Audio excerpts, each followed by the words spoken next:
ঘাবড়াচ্ছিস নাকি? দুপাশে মাথা নাড়ে সেহা মুখে বলে, আমার আরো মজা লাগছে। মজা কেন? ড্রয়িং রুম ভর্তি শুধু আমাদের বাড়ির লোক, ওনারা দুজন, তাই। হাফ ছাড়লো ইনশিরা। পরিবার আসলে খুবই গুরুত্বপূর্ণ কিছু। মুইনকে খুব কাছে থেকে দেখেছে বিধায় ইনশিরার কষ্টটা উপলব্ধি করে। সেহার কপালেও এতিম জুটবে। অবশ্য এটার একটা পজিটিভ দিক সবসময় ভাবে ইনশিরা। তাদের সব ভাই বোনের পার্টনার একটা চমৎকার পরিবার পাবে, যাতে করে তাদের মা বাবা না থাকা দুঃখ কিছুটা হলেও কমবে। সামিন ইয়াসার মির্জা সবসময় একটা কথা শিখিয়েছে এ বাড়ির বাচ্চাদের, তোমাদের যা আছে সবসময় একটু করে অন্যদের দেবে, যাদের সেই জিনিসটা নেই। ইনশিরারা 5 ভাই বোন ভুল ত্রুটির সমন্বয়ে তৈরি কিছু সাধারণ যোগ্যতার মানুষ। ওদের কিছুই নেই, আছে একটা অমায়িক পরিবার। তাই সেটাই হয়তো অন্যদের মাঝে ভাগ করে দিতে হচ্ছে। সেহা নামতে ইরফান উঠে এগিয়ে এসে সেহাকে নিয়ে উজ্জ্বলের মুখোমুখি সোফাতে বসায়। ভাই হিসেবে হাবভাব সহজ স্বাভাবিক তার। সেহা এক পলককে দেখে অস্ফুটে জানতে চেয়েছে, রেগে আছো? প্রাণোচ্ছল একটা হাসি দিয়ে ইরফান দুপাশে মাথা নেড়ে বলে, আমার বোনদের মধ্যে তুই সবচেয়ে সুন্দর বর পেতে চলেছিস, অভিনন্দন। সেহা হাসলো, দুষ্টুমি করে বলল, এসব কথা আপু আর ইনুর সামনে বলো না। সেহা বসতেই উজ্জ্বল চোখ তুলল। লোকটা যেন চোখ দিয়ে হাসলো, চোখ দিয়ে জানতে চাইলো সেহার অবস্থা। ভদ্রভাবে হেসে মাথা নিচু করে নেয় সেহা। ঘরে চার্জ থেকে ফোনটা নিতে ঢুকেছিল ইহান। নিচতলা থেকে সামিন ডেকেছে তা শুনেছে সে। তাড়াহুড়ো ভঙ্গিতে ঘর থেকে বেরোতে পা থামলো তার। ঘুরে তাকালো ইনুর ঘরের দিকে। ঘরের দরজাটা হাট করে খোলা, ভেতরে কেউ নেই, তবে ইসির ঘরের দরজা ভেজানো। ইহান ধীর পায়ে এগিয়ে গিয়ে দরজায় নক করলো। ইসি, শাড়ির আঁচল টেনে সবেমাত্র চুলে হাত দিয়েছে প্রেরণা খোপা বাঁধবে বলে। ইহানের ডাক শুনে মুখটা থমথমে হলো তার। সংকোচে গুটিয়ে গিয়ে দাঁড়িয়ে থাকলো, জবাব দিল না। ইহান আবারও ডেকে উঠল। ইসি প্রেরণা এসেছে নিচে। চমকে উঠে একটা বড় শ্বাস ফেললো প্রেরণা। নিমিষেই দাঁতে দাঁত চাপলো। এটা কেমন কথা? প্রেরণাকে দিয়ে এই লোকের কি আর কতটা অবুঝ হবে এই এত বড় লোকটা? ইসির কাছে প্রেরণার কথা জানতে চায় কোন আক্কেলে? প্রেরণা তার কে? দৃঢ় পায়ে হেঁটে প্রেরণা এসে আচমকায় দরজা খুলে দিতে ইহান চমকে উঠল। প্রেরণা কঠিন মুখে উকি মেরে বাইরেটা ভালো করে দেখে নিয়ে কড়া গলায় বলল, কেন? প্রেরণাকে দিয়ে আপনার কি? ইহান কিছু বলছে না। প্রেরণা বলে, জানতে চাইবেন প্রীতম এসেছে কি না? প্রেরণাকে দিয়ে কি কি আপনার? 1 মিনিটের জন্য ভড়কে গিয়েছে ইহান। পরপর নিজেকে সামলে নিয়ে ধীরে ধীরে জবাব দিল, আসলে আসলে আসলে কি? শুদ্ধ বারবার আপনার কথা বলছে তাই। শুদ্ধ বলেছে? জি। মৃদু শ্বাস ফেলে প্রেরণা বলে, শুদ্ধ আর কি কি বলেছে? ইহান সামনে দাঁড়ানো ছোটখাটো দেখতে কঠিন মহিলার পা মাথা দেখে নিল ওই চোখ, ওই নীল চোখ, কানে সুন্দর 2টি স্বর্ণের দুল, শরীরে একটা গোলাপি রঙের সুতির শাড়ি, গলায় একটা স্বর্ণের চিকন চেন, হাতে কগাছা চিকন চুড়ি। প্রেরণা হাঁসফাঁস করছে এমন দৃষ্টি দেখে। ইহান ওর অস্বস্তি আরেকটু বাড়িয়ে দিয়ে গমগমে স্বরে বলল, শুদ্ধ বলেছে। শুদ্ধ কি বলেছে?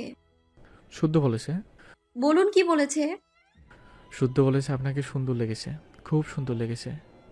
দাঁড়ালো না ইহান। দ্রুত পায়ে হেঁটে পাঞ্জাবির হাতা গুটিয়ে নিতে নিতে সিঁড়ির দিকে গেল। তার ঠোঁটে লেপ্টে আছে দুষ্টুমির হাসি। প্রেরণার দাঁতে দাঁত চেপে কিছুক্ষণ দাঁড়িয়ে থেকে ইহানের পিছু পিছু নামলো।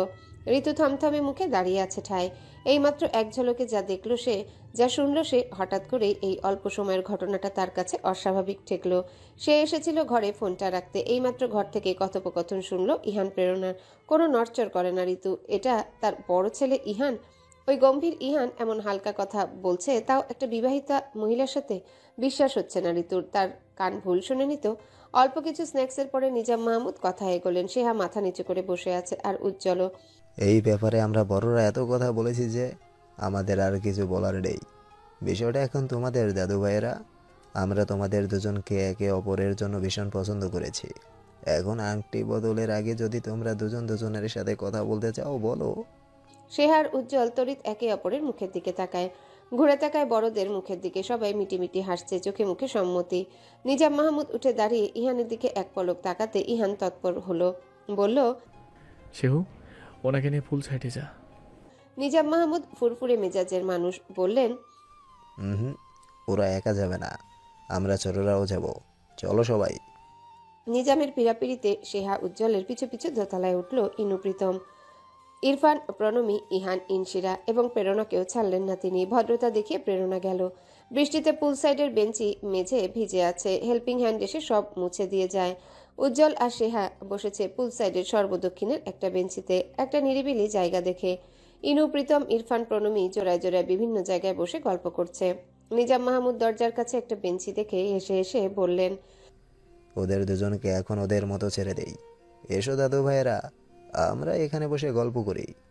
নিজামের মুখোমুখি একটা চেয়ারে বসলো ইহান, তার পাশেই ইনশিরা। প্রেরণা একটু দূরে দাঁড়িয়েছে। শুদ্ধ ইহানের ফোনে ভিডিও গেম খেলছে খানিকটা দূরে বসেই। হঠাৎ করে নিজাম মাহমুদ ইহানকে প্রশ্ন ছুড়লেন, কি দাদু ভাই, ছোটরা সবাই বিয়ে করে নিচ্ছে, তোমার খবর কি? নিজাম মাহমুদ স্বভাবে খুবই ফুর্তিবাজ এক প্রৌঢ়, খুবই অপরিচিত লোককে ও কথায় কথায় খুব টানতে পারে। প্রেরণা বৃদ্ধকে পছন্দ করলো, তাই এখানে বসে বসে তার কথা শুনছে। নিচে রাগি রাগি চোখে ঋতু আন্টির সামনে ঘুরঘুর করার থেকে এই জায়গাটা ভালো। ইনু, প্রীতম, ইরফান, প্রণমী, সেহা, উজ্জ্বলকে দেখছে সে চোখ ঘুরিয়ে ঘুরিয়ে। হঠাৎ করে আবারও দৃষ্টি নামায় সে। বদনজর বলতে একটা ব্যাপার আছে, ওদের কখনো বদনজর লাগাতে ইচ্ছুক নয় প্রেরণা মনের ভুলেও।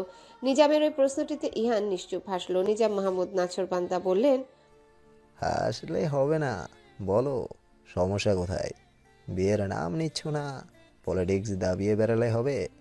যত বড় নেতা হও না কেন, একজন উত্তরসূরি তো লাগবে। প্রেরণা না চাইতেও তাকায় ইহানের দিকে নিজামের এই কথাটায়। সাথে সাথে ইহানও তাকিয়েছে, চোখ মুখ স্বাভাবিক ইহানের। নিজাম মাহমুদের প্রশ্নের জবাবে বলল, বিয়ে করার তো ইচ্ছা আছে। তাহলে সমস্যা কোথায়? মেয়ে পছন্দ হয় না? ইহান প্রেরণার চোখে চোখ রেখেই বলল। মেয়ে পছন্দ আছে। প্রেরণা কপাল কুঁচকে ফেলল, দৃষ্টি নামিয়ে নিয়ে বসে রইল। নিজাম মাহমুদ উৎসুক হয়ে জানতে চায়, তাহলে সমস্যা কোথায়? মেয়ে তোমাকে পছন্দ করছে না? না। সে কি? You are the most eligible bachelor in town. মেয়ের তো ভারী দুঃসাহস। প্রেরণা অসহ্য হয়ে উঠছে। ইহান ওর নিষ্প্রভ মুখের দিকে দৃষ্টি স্থির রেখে নিজামকে বলে, দুঃসাহসী নয় দাদু, খুব বোকা জানেন। বোকা না, মাথা মোটা। নিজাম মাহমুদ হাসেন। ইহান চোখ নামায় না প্রেরণার থেকে। প্রেরণা চোখ মুখ কঠিন করে বসে আছে। দেখতে কেমন? ছবি দেখানো যাবে? নিজামের কথায় ইহান মাথা নেড়ে বলল, ছবি নেই আমার কাছে, দেখতে একদম ঠিকঠাক। শুধু ঠিকঠাক? নাক নাকের জায়গায়, চোখ চোখের জায়গায়, সবাই আর 5টা মানুষের মতো। তবে কি দেখে প্রেমে বললে? চেয়ারে পিঠটা ভালো করে এলিয়ে দিয়ে ইহান বলল, এই ব্যাখ্যা আমি খুঁজতে খুঁজতে হয়রান, আমি বুঝতে হয়রান আমি ঠিক কি দেখে প্রেমে পড়েছি দাদু, কোনটা বলবো? দৃষ্টি প্রেরণার মুখে স্থির রেখে ইহান বলতে থাকে, তার ক্লান্তি মাখা মুখ, তার শক্ত ধৈর্যশীল মূর্তি, তার রাগে ফেটে পড়া, তার চ্যাটাং চ্যাটাং করে কথা বলা, তার জ্ঞান বিলানো, তার মুরবি ভাব ধরা, কখনো ফুপিয়ে ফুপিয়ে কেটে দেওয়া, তার শাড়ির আসলে কপালে ঘাম মোছা, মাঝ রাস্তায় হাঁটার সময় হোঁচট খেয়ে স্লিপারে ফেতে ছিঁড়ে গেলে সেটা ধরে দাঁড়িয়ে দাঁড়িয়ে দুঃখ বিলাস করা, তার কোমরের কাছে দুলতে থাকা বেনি, তার ছোটো মোটো ধমক, তার বেশি বোঝার ব্যতিক, একটা শক্ত আবরণে আবৃত তার নরম মনটা। আই এম কনফিউজ দাদু, যে এক্স্যাক্টলি কি দেখে আমি প্রেমে পড়ছি। শুধু জানি যখন দেখেছি তখনই প্রেমে পড়েছি। দৃষ্টি হাতের নখে নিবদ্ধ সেহার। তার খুব পাশে ওই লোকটা নতুন, তবে নাকি লোকটা সেহার বলছে সবাই। সেহার দৃষ্টিতে আচরণ কোনো সংকোচ নেই, তবে ভেতরে ভেতরে সেহা নার্ভাস। হাতের অনামিকা এখন তার ফাঁকা। খানিক বাদে এখানে জায়গা নেবে একটা দামি ধাতুর আংটি। মালিক ওই লোকটা। ক্রমশ সেই মালিকানা ছড়িয়ে পড়বে সেহার সবটুকুতে। সেহার নিজে মনে মনে নিজেকে প্রশ্ন করছে, সেহা, খুব তো বড় বড় কথা বলেছিস সকলকে, তুই প্রস্তুত তো আসলে? এই কিন্তু ছেলে খেলা না, লোকটা তোর হবে, তুই লোকটার হবি, লোকটার অসম্মান করবি না তো? তুই সিরিয়াস তো? উজ্জ্বল আর চোখে সেহাকে এক পলক দেখে দৃষ্টি ঘুরিয়ে নেয়। ধিমি আওয়াজে বলে, আমাদের সম্ভবত কথা বলতে এখানে বসিয়েছে। সংকোচ সরিয়ে হাসে সেহা, বলে, এবং আমাদের কোনো কথা নেই। এবার উজ্জ্বল হাসলো, বলল, একটা পার্সোনাল প্রশ্ন করব আপনাকে। করুন। তার আগে তুমি বলুন, আমি আপনার থেকে ছোট, আপনি শুনতে অদ্ভুত লাগে। ও হ্যাঁ, আসলে একটা প্রশ্ন আমার মাথায়, আই থিঙ্ক আমার প্রথম থেকেই মাথায় ঘুরছে। কি? তুমি যথেষ্ট স্ট্রং একটা মেয়ে, আই গেসড। এইভাবে হুট করে অ্যারেঞ্জ ম্যারেঞ্জে রাজি হয়েছ, এটা খুব অবাক করার বিষয় বর্তমান পরিপ্রেক্ষিতে। কেন? স্ট্রং হলে বুঝি বাবার পছন্দকে দাম দিতে নেই? স্ট্রং হলে বিয়ে নিয়ে দোনামোনা করতে হবে? উজ্জ্বল চমকে উঠল, বলল, শুধু বাবার পছন্দ, একটুও তোমার নয়? সেহা এবার সংকোচে হাসপাস করে উঠল। চোখ তুলে একটিবার তাকায় না লোকটার দিকে। এভাবে কেউ সরাসরি প্রশ্ন করে? উজ্জ্বল তাকিয়ে আছে উত্তরের অপেক্ষায়। এত বাধ্য মেয়ে তার প্রয়োজন নেই যে উজ্জ্বলকে শুধুমাত্রই বাবার পছন্দে বিয়ে করবে। দুটো সাক্ষাৎ যথেষ্ট নয় একজনকে পছন্দ করার জন্য। উজ্জ্বল জানে, তবুও সামান্য পজিটিভ ফিলিংস কি হয়নি মেয়েটার মনে? লোকটাকে অপেক্ষা করায় না। সেহা বলে উঠল, বাবার পছন্দতেই হচ্ছে সবকিছু। উজ্জ্বল চুপ করে আছে। মুখটা হঠাৎ গম্ভীর হতে সেহা দ্বিতীয়বারের মতো বলে ওঠে, তবে ছোটবেলা থেকে বাবার আমার পছন্দের বেশ মিল আছে। নিচ থেকে ডাক পড়ে প্রীতমের। তাকে তার শ্বশুর ডেকে পাঠিয়েছে গল্প করবে বলে। ইনুকে একা ফেলে প্রীতম নিচে চলে গিয়েছে। ইসে গিয়ে ইনুর পাশে দাঁড়ালো। সেহা উজ্জ্বলকে দেখিয়ে বলল, খুব মানাবে, তাই না রে? ভীষণ সুন্দর মানাবে। প্রেরণা নিজাম আর ইহানের কথোপকথন নিতে পারছিল না, তাই সে উঠল। নিজাম বাধা দিয়ে বলল, হোয়াট হ্যাভেন্ড বিউটিফুল লেডি, তোমার সাথে তো আলাপেই হলো না, এর আগেই উঠছো। সামান্য হাসলো প্রেরণা। মুরব্বী হাত নেড়ে বসতে বলছে, তাই আবারও বসলো। ইহান আর চোখে ওকে দেখে দৃষ্টি ফিরিয়ে গম্ভীর হয়ে রইল। নিজাম মাহমুদ হঠাৎ ইহানকে বলে ওঠে, তোমাকে ইমিডিয়েটলি বিয়ে করিয়ে দেওয়া উচিত। এত বড় পুরুষ মানুষ এখনও দেবদাস হয়ে ঘুরছো। যে বোঝে না তাকে বাদ দাও, নতুন একটা ধরিয়ে দেব। উজ্জ্বলের জন্য একটা বিশাল পাত্রীর লিস্ট করেছিলাম আমি, সেগুলো উপহার স্বরূপ ভবিষ্যৎ সংসদ ইহান তাওয়াজার মির্জাকে দেব আমি। বলেই হেসে ওঠেন নিজাম মাহমুদ। হাসে ইহানও, তবে খানিক বাদে প্রেরণার দিকে দৃষ্টি দিয়ে কিছুটা আত্মবিশ্বাসের সুরে বলে, বোঝে তো অবশ্যই, আই ক্যান ফিল। ছলনা করছে আমার সাথে আর নিজের সাথেও। তড়াক করে এবার লাফিয়ে উঠে দাঁড়ায় প্রেরণা। মেজাজ দেখাতে না পেরে ঢাই করছে। শুধু বুঝলো তার এখান থেকে যাওয়া উচিত। অদূরে বসে থাকা শুদ্ধ হাতে ফোন নিয়ে গেম খেলতে খেলতে খিকখিক করে হাসছে। বিগ্রানো মেজাজ নিয়ে প্রেরণা বলে উঠল, শুধু ওটা কার ফোন? ইহান আঙ্কেলের। বলেই শুদ্ধ আবারও হেসে কুটি কুটি হচ্ছে গেমস খেলতে খেলতে। প্রেরণা লম্বা শ্বাস ফেললো। ওই লোকটা ছেলেটাকে বিগড়ে দিচ্ছে, লাই দিচ্ছে, নষ্ট করছে। তপ্ত মেজাজ নিয়ে আবারও বকলো প্রেরণা, যার ফোন তাকে দাও। আর তুমি এভাবে হাসছো কেন? ইহান অবাক হয়ে কিছুক্ষণ তাকিয়ে থেকে বলল, মানে একটা বাচ্চা কিভাবে হাসবে? ডান হাত দিয়ে বাম হাতের আঙ্গুল কচলাচ্ছে প্রেরণা। ও নিজেও জানে না কেন এমন করছে। শুধু জানে সে চাইছে না শুদ্ধকে ইহানের স্নেহতলে রাখতে। বিপদ হবে ছোট ছেলেটার। তবে রাগটা ইহানের উপর চেপেছে, ঝাড়ছে শুদ্ধকে। ইহানের সামনে শুদ্ধকে আবারও ধমকালো, শুদ্ধ, হোয়াট আই সেড। শুদ্ধ হাসছে ফোন নিয়ে। প্রেরণা এগিয়ে যায়। না, অনেকটা দেরি করে ফেলেছে সে। ছেলেটা নষ্ট হয়ে যাচ্ছে। আর না। ইহান তড়াক করে লাফিয়ে উঠে দাঁড়ায় প্রেরণার অমন পদক্ষেপে। ভদ্রমহিলা এখন শুদ্ধকে মারবে নাকি? খুব হতাশ হবে ইহান। তবে মাম্মাকে এগোতে দেখে শুদ্ধ উঠে দাঁড়িয়ে ছোটাছুটি শুরু করে দেয়, যেন ওটা একটা খেলা। প্রেরণা রেগে মেগে ছুটছে, চেঁচাচ্ছে, শুদ্ধ, যার ফোন তাকে দাও বলছি। শুধু এভাবে ছুটো না, জায়গাটা পিচ্ছিল, পড়ে যাবে শুদ্ধ। শুধু পুলে পড়ে ভিজে যাবে এই অবেলায়। শুধু থামতে বলেছি। ঝপাং করে একটা শব্দ হতে ইরফান ঘুরে তাকালো। ইহান তাকিয়ে আছে থম মেরে। শুদ্ধ দাঁড়িয়ে চোখ দুটো বড় বড় করে রেখেছে। ঠিক তখনই ইনু চেঁচিয়ে উঠল, আরে আপু সাঁতার জানে না তো, কেউ নামো। পুলটা ওই পাশে গভীর, যে পাশে প্রেরণা পড়েছে। হাত তুলে হাবুডুবু খাচ্ছে শুধু। শুদ্ধ হাত থেকে ইহানের ফোনটা নিচে ফেলে দিল। চেঁচিয়ে উঠল মাম্মা বলে। সেকেন্ডের মাথায় বিশাল কাণ্ড ঘটে গেল। ইহান নামলো পুলে। উজ্জ্বলের পাশ কেটে ছুটে এসে সেহা নামলো পুলে, আর নামলো ইসিও। প্রণমী আতঙ্কে খামছে ধরেছে ইরফানের হাত। অস্থির হয়ে বলছে, আপু পড়েছে, আপু পড়েছে। আপনি দাঁড়িয়ে আছেন কেন? আপনি যান, ভাইয়া তো এখানেই নেই। আপু সাঁতার জানে না। তুমি আমার হাত খামচে ধরে রাখলে যাবো কিভাবে? প্রণমী হাত ছাড়তে ইরফান উল্টো আয়েশ করে বসে দৃষ্টি দিয়ে রাখলো পুলে। ইহান পাজা কোলে করে প্রেরণাকে তুললো। ওকে সাহায্য করলো সেহা। পানি যথেষ্ট খেয়েছে প্রেরণা। তার শ্বাস বন্ধ হয়ে আসছে। প্রেরণা সাঁতার জানে না এই তথ্যটি দেরিতে দিয়েছে ইনু, নয়তো এতটা ভুগত না সে। প্রণমী কেঁদে দিয়ে ইরফানকে ঠেলে ঠেলে বলল, কি হলো, যাচ্ছেন না? আপুকে উঠান। দাদানের দিকে শান্ত দৃষ্টি দিয়ে রেখেছে ইরফান। দেখছে দাদানের উদ্বিগ্নতা, দেখছে শান্ত গম্ভীর মানুষটার ছটফটানি চাপিয়ে রাখার প্রয়াস। হাফ ছেড়ে প্রণমীকে জবাব দেয় ইরফান, আমার যেতে হবে না, ওখানে যাওয়ার প্রয়োজন নেই। ওখানে কি আছে আপুর জন্য? শাড়ির আঁচলটা অগোছালো হয়ে আছে। ইহান ব্যস্ত হাতে ওকে জড়িয়ে দিল আঁচলে। সেহা গাল চাপড়ে যাচ্ছে। এই আপু, আপু। আচমকাই বড় করে শ্বাস ফেলল প্রেরণা, তবে ঠিক হতে পারল না, তার সময়ের প্রয়োজন। চোখের সামনে সবকিছুই হলদেটে লাগছে, চোখে ব্যথা করছে, মনে হচ্ছে পানি চোখেও ঢুকেছে। হলদেটে আভায় দেখলো খুব কাছ থেকে একটা শক্ত চোয়াল, উদ্বিগ্নতায় ঠাসা, তাকে ডাকছে হয়তো। কানেও কি লিটার লিটার পানি ঢুকেছে? ঠিকভাবে শুনছে না কেন প্রেরণা বুঝতে পারলো তার স্থান এখন কারো বাহুতেই। সেভ করার নামে প্রেরণাকে ছুঁয়ে দিল লোকটা। ওই অবুঝ লোকটা প্রেরণার জাত মান সব মিশিয়ে দিল। হতাশ প্রেরণা, খুব হতাশ। ইহান তাজওয়ার মির্জা প্রেরণাকে ঠিক যেভাবে ধরেছে, যা যা করছে, উত্তেজিত হয়ে সাধারণ চোখগুলোতে অস্বাভাবিক লাগছে। শুধু ইরফান একাই বসে আছে নির্লিপ্ত নির্বিকার ভঙ্গিতে। সে দাদানের ছটফটানি দেখছে চেয়ে চেয়ে। ইসিও পানিতে নেমেছিল। হিতাহিত জ্ঞান হারিয়ে উঠে পেটে হাত দিয়ে কাঁপতে কাঁপতে ইনুর পাশে গিয়ে দাঁড়ায়। ইসি ইনু অবাক চোখে বড় দাদানকে দেখে। তারা তো আর যাই হোক অবুঝ নয়। পরপর দুই বোনের দিকে তাকায়। ইসি হিসেব কষে ফেলেছে। তার মনে পড়েছে আলোর কথা। আলো একদিন কথায় কথায় ইসিকে বলেছিল, জানিস ইহানের একটি মেয়ে মনে ধরেছে, মেয়েটির নীল চোখ। একটা নীল চোখের বউ হলে মন্দ হয় না বল। ইনুর মুখটা ফ্যাকাশে ফ্যাকাশে, ইসির মুখটা অস্ফুট এসে ইনুকে বলে উঠল, আমিও যা ভাবছি তুইও কি সেটাই ভাবছিস ইনু? ইনু ঢোক গিলে উপর নিচ মাথা ঝাঁকায়। দুই বোন একই সাথে ঘুরে ইরফানের দিকে তাকায়। ইরফান যেন ওদের দিকেই তাকিয়েছিল।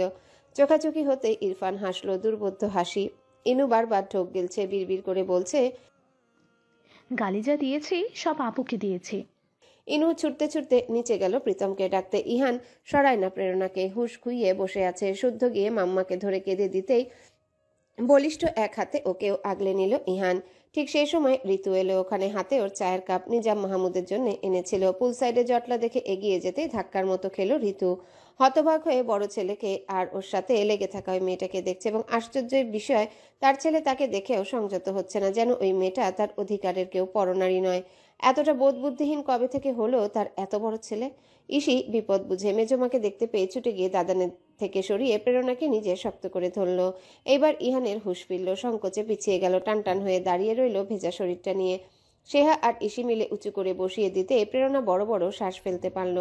নিচতলা থেকে ইনুর চিৎকার চেঁচামেচিতে ছুটে এসেছে সবাই। প্রেরণাকে ধরে বসে আছে ইনশিরা। শ্বাস চলছে দ্রুত গতিতে প্রেরণার। প্রীতম ছুটে গিয়ে হাঁটু গেড়ে বোনের সামনে বসে চেঁচায়, আপু কষ্ট হচ্ছে, শ্বাস নিতে কষ্ট হচ্ছে। সামিন বলল, ওকে ডাক্তারের কাছে নেওয়া উচিত। হাত দিয়ে ইশারা করে সামিনকে বারণ করলো প্রেরণা।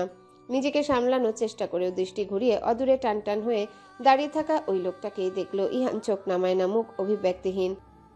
আপু প্যানিক এখনো, ভেতর যেতে পারবে নাকি আমি কোলে তুলব? প্রীতমের থেকে দৃষ্টি সরিয়ে আবারও প্রেরণা ইহানকেই দেখলো। নিজের গাল ছুল প্রেরণা। ওই লোকের শক্ত হাতটা এই গালেই ছিল, মনে আছে প্রেরণার, স্পষ্ট মনে আছে। চোখ চেপে জল পড়লো গড়িয়ে, খেয়াল করলো না কেউ। প্রেরণা হাঁসফাঁস করতে করতে বলে, বাড়িতে যাব ভাই, বাড়ি যাব। মানে এসব কি কথা? তুমি অসুস্থ প্রেরণা? পরিয়ার আলো ধমকে উঠে বলল ওকে। ইনু এলো চারটা তোয়ালে নিয়ে, একটা প্রেরণার, একটা ইহানের, আর দুটো সেহার ইসির জন্য। প্রেরণার পাশে বসে ইনু ওর মাথা মুছে দিচ্ছে। অদূরে দাঁড়িয়ে থাকা লোকটা এক দৃষ্টে তাকেই দেখছে আর নিজের মাথা মুছে নিচ্ছে। হঠাৎ করে গা কাঁপিয়ে কান্না পেল প্রেরণার, তবে কাঁদলো না। চুপচাপ উঠে ভেতরে ঢুকলো। প্রীতম আর ইনু সাহায্য করলো ওকে। ঋতু সুইমিং পুল এরিয়ায় পা রাখেনি, সে চুপচাপ দরজার কাছে দাঁড়িয়েছিল। ইহান আসতে ওর পথ আগলে দাঁড়ায় সে। ইহান মাম্মার দিকে প্রশ্নবোধক দৃষ্টি রাখতে ঋতু থমথমে মুখে বলল, তুই কেন নেমেছিলি পুলে? কি দরকার ছিল? মেয়ে মানুষ ওভাবে ধরার কি দরকার ছিল? বোধ হারিয়েছিস? আশ্চর্য হলো ইহান। মাম্মারকে তুলতো আর সামলাতো। কেন, আর কেউ কি ছিল না? ওরা পারতো। আর ইরফান কি করে নামাতো? বড় জ্যাঠা নয় ওর, ও কিভাবে ধরতো? তো তোর কি হয়? চাপারাগ ঋতুর কণ্ঠে। ইহান থেমে যায় মাম্মার প্রশ্নে, দৃষ্টি ঘুরিয়ে নেয় মায়ের থেকে। ঋতু বলে, মেয়ে ছেলে ওভাবে ধরিস, কুটুম বাড়ির লোকজন মাইন্ড করে বসলে? জবাব দেয় না ইহান। চুপচাপ দ্রুত পায়ে হেঁটে ঘরে ঢুকে দরজাটা লাগিয়ে দেয়, যেন মায়ের চোখ থেকে পালাতে চাইলো। ঋতু সেই বন্ধ দরজার দিকে দৃষ্টি দিয়ে তাকিয়ে থাকে কিছুক্ষণ, তারপর কি মনে করে ছুটে যায় আলোর কাছে। ব্যস্ত ভঙ্গিতে বলে, ও ভাবি, ইহান একবার বলেছিল নাকি তোমার কাছে একটা মেয়েকে ওর মনে ধরেছে। মেয়েটার ব্যাপারে তুমি কি কি জানো? আশ্চর্য হলো আলো। এখন এটা বলার কি সময় ঋতু? চল নিচে চল, সেহা জামা পাল্টে এলেই আংটি বদল হবে। না বলো। ঋতু জেদ দেখে আলো শ্বাস ফেলে বলল, বলেছে অসম্ভব সুন্দরী, বয়সটা একটু বেশি, 28-29, আর চোখ নীল। আমার অত কিছু মনে নেই রে, ছাড় পথ ছাড়। বলেই আলো চলে যায়, সে খুব ব্যস্ত। ঋতু কেমন দুলে উঠল, দেয়ালে পিঠ ঠেকিয়ে দাঁড়িয়ে জানালার বাইরে দৃষ্টি দিয়ে রাখলো। ইসির ঘরের ওয়াশরুমে ঢুকে কল ছেড়ে প্রেরণা দাঁড়িয়ে রইল। এখন সে সহজ স্বাভাবিক, ধীরে ধীরে দেয়ালে পিঠ ঠেকিয়ে দেয়। অবাক বিস্ময়ে নিজের হাত দেখে, নিজের কোমর দেখে, কোথায় কোথায় ছোঁয়া লেগেছে সে বুঝতে পারছে না। তার মনে হলো যেন শাওকাত খুব বকছে তাকে, বলছে ওসব কি লেগে আছে ধৌ। প্রেরণা পানি ছেড়ে ধুলো। এমন পাগল পাগল কেন করছে সে জানে না। আচমকাই তার হঠাৎ খেয়াল হলো কিছুক্ষণ আগে তার নাকে একটা ঘ্রাণ লেগেছে, একটা কড়া ঘ্রাণ। যখন ওই লোকটার সাথে সে মিশেছিল, ঘ্রাণটা সিগারেটের। তখন খেয়াল করেনি প্রেরণা, এটা খুবই দুর্লভ ব্র্যান্ড। শাওকাত ওয়াসিদ খেত এই সিগারেটটা, কোথা থেকে জানি আনিয়ে নিত অর্ডার করে। খুব পরিচিত এই ঘ্রাণটার সাথে প্রেরণা। দীর্ঘ 6 বছর সংসার করেছে ঘ্রাণটার সাথে, যেটা ওই লোকের থেকেও পেয়েছে সে। চুপচাপ মেঝেতে বসে চুল টেনে নিশ্চুপ কাঁদলো প্রেরণা। কেন কাঁদলো? এত বুঝদার, এত বেশি বোঝা জ্ঞানী আপা জানে না। শুকনো শাড়ি গায়ে জড়িয়ে বিছানায় বসে আছে প্রেরণা। নিচে সম্ভবত আংটি বদল হচ্ছে। সে যায়নি সেখানে, তার ইচ্ছে বাড়িতে ফেরার, তবে যেতে দেয়নি এ বাড়ির লোক। ইনু এলো এক মগ ধোয়া ওঠা গরম কফি নিয়ে। দরজায় দাঁড়িয়ে সে বার কয়েক ভেতরে উকি দিয়ে দেখলো। শুরুতে দুটো ফাঁকা ঢোক গিলে শেষে ডাকলো, আসবো আপু? প্রেরণা চোখ তুলে তাকায়, তবে কিছু বলল না। ইনুর হাতে কফি দিয়ে দূরে সরে দাঁড়িয়ে অবাক বিস্ময় নিয়ে দেখতে লাগলো প্রেরণাকে। মনে তার খুব কৌতূহল, দু চোখের বিস্ময়। বড় দাদানের পছন্দের মানুষ, তবে আপু কিভাবে, এটা কিভাবে হয়? কিছু বলবে? প্রেরণার প্রশ্নে চমকে উঠে ইনু দুপাশে মাথা নাড়ে ঘন ঘন, তারপর আরো একটা ফাঁকা ঢোক গিলে হন্তদন্ত হয়ে বেরিয়ে যায় ঘর থেকে। আচ্ছা, আপুর সাথে কি দাদানের সম্পর্ক হয়েছে, নাকি দাদান একতরফা? আপু কি রাজি হবে? মেজমা রাজি হবে? ভাবতে ভাবতে সিঁড়ি বেয়ে নামছে ইনু। দুবার উষ্ঠাও খেলো, যার ফলে নিজাম মাহমুদের ব্লেজারের পকেট থেকে বের হলো 2টা আংটি, একটা উজ্জ্বলের হাতে, একটা সেহার হাতে। বাড়ির সকলের মুখে হাসি হাসি। অবশেষে একটা সুন্দর আয়োজিত বিয়ের সূচনা লগ্নে সাক্ষী হতে পেরেছে সবাই। ইসির বিয়েটা আয়োজিত হলেও আংটি বদলে ইসি সামিনের মনোমালিন্যের দরুন কেউ ততটা উপভোগ করতে পারেনি অনুষ্ঠানটা। নীল খুলে সেহা এখন পড়েছে সাদা। উজ্জ্বলের নীল শার্ট আর সেহার সাদা সালোয়ার স্যুট মিলেমিশে ওদের পাশাপাশি লাগছে একটা আকাশের মতো। গোটা লিভিং রুমে চকচক করছে দুজনার জুটি পাশাপাশি। সেহা চোখ তুলল, দীর্ঘ সময় পরে দেখলো লোকটা তাকেই দেখছে। এতদিনে এতক্ষণে সেহার মাথায় কিলবিল করে উঠল একটি কথা, এই পুরুষ লোকটা এত সুন্দর কেন? পুরুষের এত সুন্দর হতে নেই। ক্লাসের বান্ধবীদের কাছে সেহা রাগী মির্জার গল্প করতো, যখন ওরা বলতো তোর রাগী মির্জা তো খুব কালো, সেহা হেসে বলতো ভালোই হয়েছে রাগী মির্জা কালো, সংসারটা শান্তির হবে, ইনসিকিউর থাকবো না সব সময়। বেশি সুন্দর স্বামী থাকলে মেয়ের সারা জীবন চলে যায় বেহায়া মেয়েদের নজর কাটাতে কাটাতে। আজ কপাল ফেরে এক অতি সুদর্শন লোকের যায় হতে চলেছে সে। সেহার হিংসে লাগছে নিজের উপরই, আবার চিন্তা হচ্ছে এই লোক কি খুব অহংকারী হবে। কে রে, সেহু আংটি পরা? ইসির ডাকে সেহা মৃদু চমকে উঠে ঘর থেকে বেরিয়ে দেখলো লোকটা তার আঙ্গুলে আংটি পরিয়ে দিয়েছে।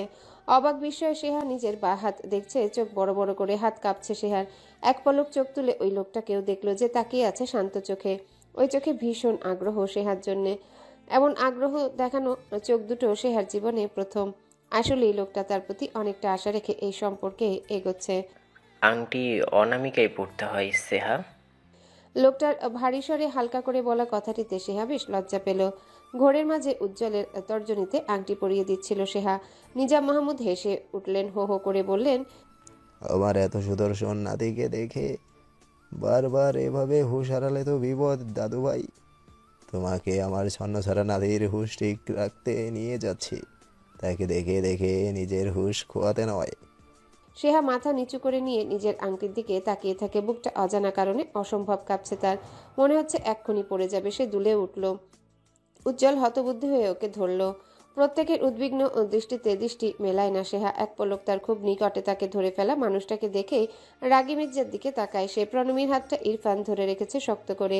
সেহার খুব বাসনা জেগে উঠল হঠাৎ। হ্যাঁ, অমন করে কেউ তারও হাত ধরুক, লোকটা যেই হোক, ভালোবেসে এমন শক্ত করে হাত ধরায় যা যা মিশে থাকে সেই সব কিছুই মিশে থাকুক। ধরুক সেহার হাত, এই লোকটাই ধরুক। এই অপরিচিত লোকটা সেহা ধীরে ধীরেই পরিচিত হোক এই হাত দুটোর সাথে। বিয়ের দিন তারিখ ঠিক হয়েছে সেহা উজ্জ্বলের। নিজাম মাহমুদ বা সোহানুর ইসলাম শান্ত কেউই চায় না ব্যাপারটাকে বেশি দিন ঝুলিয়ে রাখতে। পরের সপ্তাহে বিয়ে হবে। ছেলে মেয়ে বিয়ের পরে 2 মাস কথা বলে বলে সহজ হবে।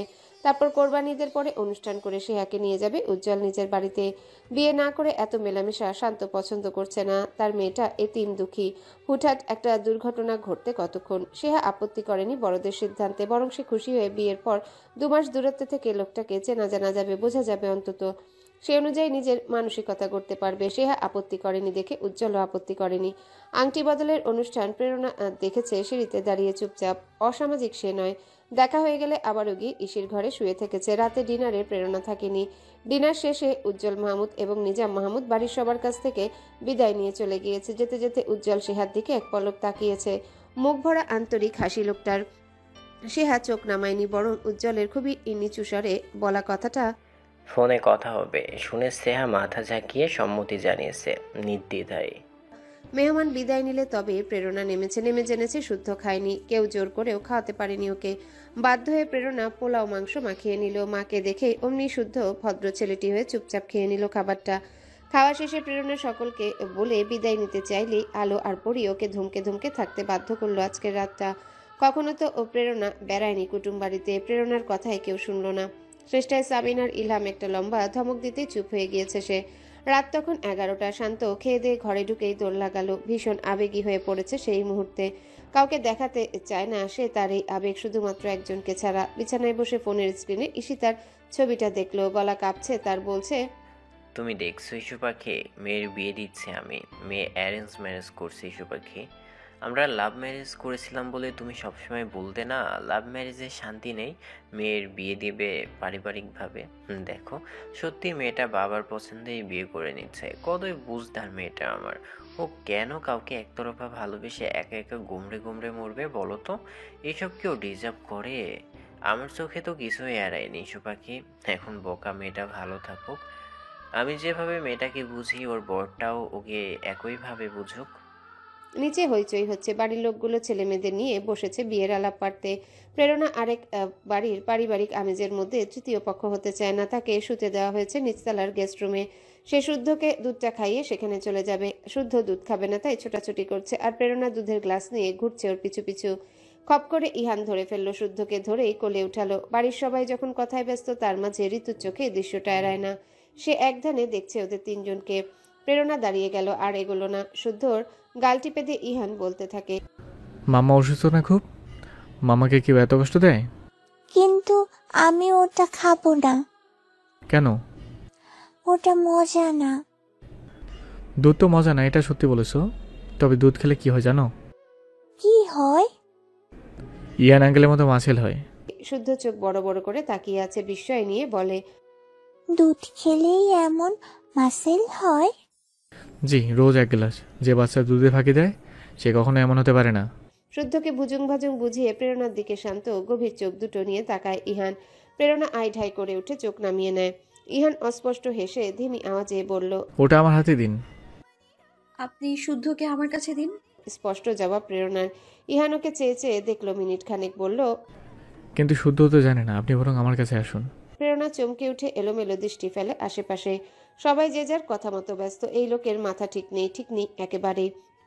এর অস্বাভাবিক আচরণ কারো চোখে পড়তে খুব একটা দেরি নেই। প্রেরণার বদনাম হতেও খুব একটা দেরি নেই। প্রেরণা বর্গ দীর্ঘশ্বাস ফেলে টেবিলের উপর দুধের গ্লাসটা রেখে চলে যায়। ইহান সামান্য হেসে গ্লাসটা তুলে শুদ্ধকে খাইয়ে দিচ্ছে এবং শুদ্ধ খাচ্ছেও। আর ইহান বলছে, হ্যাঁ, গুড বয়, দ্যাটস মাই বয়। ঋতু থমথমে মুখে শুধু দেখেই যাচ্ছে ছেলেকে এক কোণে দাঁড়িয়ে দাঁড়িয়ে। হাত দিয়ে খামচে ধরে রেখেছে শাড়ির আঁচল। ইরফানকে ধরে টানতে টানতে ছাদে নিয়ে যাচ্ছে ইনু আর ইসি। ওদের গতির সাথে পেরে না উঠে ইরফান ধমকে উঠল ইসিকে, হচ্ছেটা কি? এভাবে হাঁটছিস কেন? মোহন ভাইকে ফোন করবো? ইনশিরা জবাব না দিয়ে ওকে ঠেলে ছাদে নিয়ে দরজা লাগিয়ে দরজায় ঠাস দিয়ে দাঁড়ায়। শক্ত গলায় বলল, আগে বল দাদানের পেটে কি চলছে? দাদানের পেটে কি চলছে সেটা আমি কি করে জানবো? ড্যানোস্কোপি করিয়ে দেখ। বলেই উচ্চ শব্দে হেসে উঠল ইরফান। ইনু ইসি সেই হাসিতে তাল মেলায় না। ইসি কপাল কুঁচকে বলতে থাকে, তবে তুই অমন করে তখন হাসলি কেন পুলে? আমি নর্মাল ভাবে হাসলেও তোদের কাছে মনে হয় রহস্য করছে। এই, আমাকে তোরা সহজভাবে কবে নেবে বল? বলেই ইরফান গিয়ে ছাদের রেলিং ধরে দাঁড়ায়। ইনু আর রাগ ঢাক রাখলো না, কাচুমাচু মুখ করে বলল, হ্যালো বন্ধুরা, পরবর্তী পার্ট খুব তাড়াতাড়ি আসবে, তো সবাই অপেক্ষায় থাকো। আর চ্যানেলটি যারা এখনো সাবস্ক্রাইব করোনি তারা পরবর্তী পার্ট দেখার জন্য চ্যানেলটি সাবস্ক্রাইব করে রেখো। ধন্যবাদ সবাইকে, আমাদের সাথেই থেকো।